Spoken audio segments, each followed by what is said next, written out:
Selamat siang, shalom. Perkenalkan, nama saya Brandeta Rakbau. NPM saya 1211420120026. Saya kelas A, Prodi Keperawatan, Fakultas Kesehatan, Universitas Kristen Indonesia Maluku. Di sini saya akan menjelaskan tentang sistem respirasi dan sistem endokrin. Yang pertama, pengertian. Sistem respirasi manusia yang merupakan proses bernapas yang dimulai dari pengambilan oksigen yang disalurkan ke bagian dalam tubuh sampai pengeluaran karbon dioksida. Fungsi-fungsi sistem respirasi. Yang pertama, nasal cavity fungsinya adalah untuk menyaring dan memerangkap kotoran yang terbawa oleh udara yang tersiap. Kotoran tersebut dapat berupa debu ataupun kuman-kuman penyakit yang banyak terdapat di udara. Yang kedua, nostril liang. Fungsinya adalah terletak di depan dan sedikit ke atas dari mata, berbentuk seperti pipa berukuran kecil, tempat masuk keluar air. Fungsi organ ini hanya sebagai indera penciuman. Yang ketiga, mouth. Mouth fungsi saat terjadi trauma. Mouth guard berfungsi sebagai pagar bagi jaringan lunak, mulut, dan gigi, sehingga mencegah robekan jaringan, lembab, dan bibir, pipi, dan lidah. Mouth guard juga melindungi gigi dari benturan yang datang dari arah depan, sehingga mencegah gigi patah atau gigi avulsi. Yang keempat, fungsi larynx atau laring juga berperan penting dalam melindungi saluran pernapasan manusia.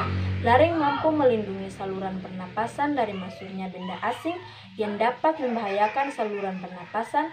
Di bagian pangkal laring terdapat epiglottis yang berfungsi sebagai katup pangkal tenggorokan. Yang kelima, fungsi trakea. Yang pertama adalah sebagai penyediaan akses pernapasan bagi tubuh. Trakea menyuplai udara ke paru-paru. Selain itu, trakea juga mampu menghangatkan serta melembabkan udara yang masuk ke paru-paru. Yang berikut, fungsi pharynx utama. Faring dalam sistem pernapasan manusia adalah sebagai saluran pencernaan, yaitu membawa makanan masuk ke dalam kerongkongan. Faring juga berperan dalam proses masuknya udara ke dalam pita suara untuk menghasilkan suara. Faring juga menjadikan manusia mungkin untuk bernapas melalui mulut. Yang berikut, fungsi left main bronchus. Bronkus yang utama adalah sebagai jalan udara ketika Anda bernapas. Tapi, organ ini juga memiliki fungsi penting sebagai penjaga imunisasi paru-paru. Ketika bronkus terkena infeksi, berbagai penyakit akan terserang pada tubuh Anda melalui dari bronkitis hingga bronkospasme. Yang ketiga, bronchus ring main bronchus merupakan cabang batang tenggorokan yang terletak pada kerongkongan atau trakea sebelum paru-paru.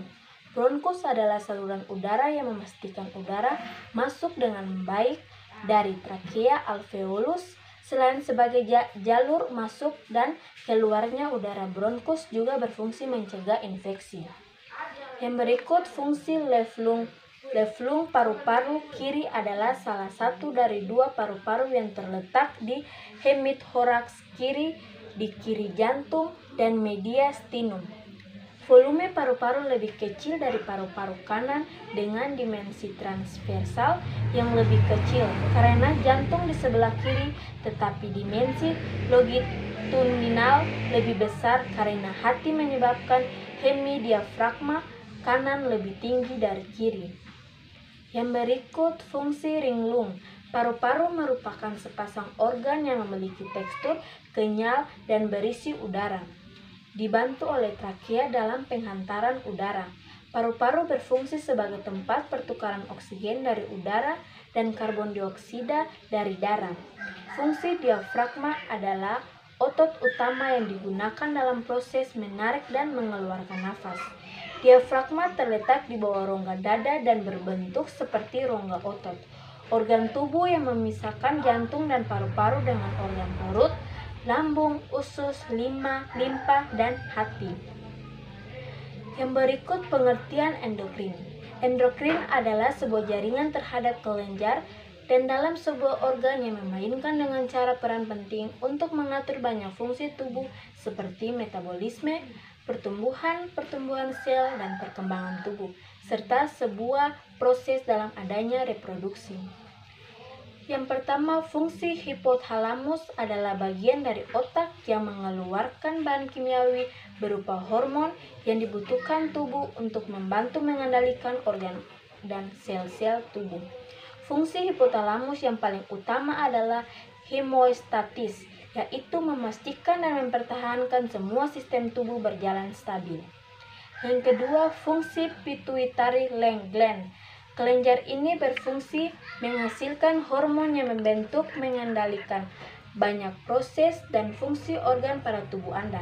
Kelenjar pituitari dikenal sebagai masternya kelenjar karena menghasilkan hormon yang mengatur fungsi kelenjar atau sistem hormon lain, seperti kelenjar tiroid, ovarium, testis, dan kelenjar adrenal.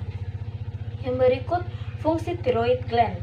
Kelenjar tiroid adalah salah satu dari kelenjar endokrin terbesar pada tubuh manusia.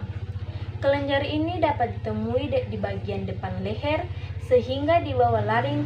Kelenjar ini berfungsi untuk mengatur kecepatan tubuh, membakar energi, membuat protein, dan mengatur sensitivitas tubuh terhadap hormon lain. Yang berikut, fungsi parathyroid glands. Kelenjar paratiroid adalah kelenjar penghasil hormon. Paratiroid yang berperan penting dan mengatur kadar kalsium dalam darah jika kelenjar ini mengalami gangguan tulang. Yang berikut, fungsi adrenal glands.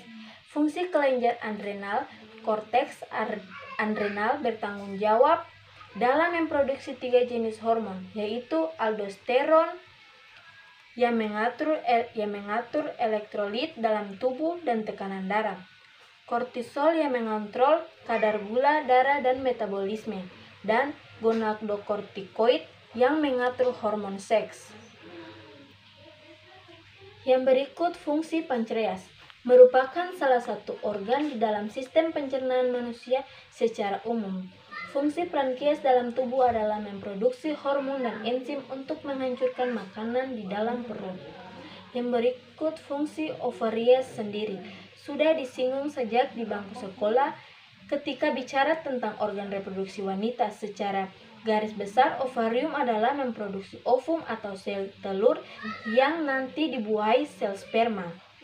Yang berikut, fungsi testis adalah organ yang sangat penting pada sistem reproduksi pria. Fungsi testis adalah untuk memproduksi sperma dan hormon testosteron. Karena peranannya begitu penting, kesehatan testis haruslah selalu dijaga agar terhindar dari berbagai macam gangguan. Ya teman-teman, saya sudah menjelaskan tentang sistem respirasi dan sistem endokrin beserta fungsinya.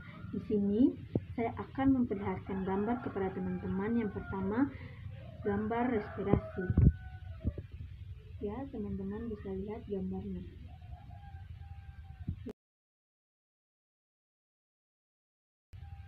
Yang kedua, gambar endokrin. Teman-teman bisa lihat juga. Ya teman-teman, itulah gambar dan penjelasan dari saya tentang sistem respirasi dan sistem endokrin. Sekian dan terima kasih. Shalom.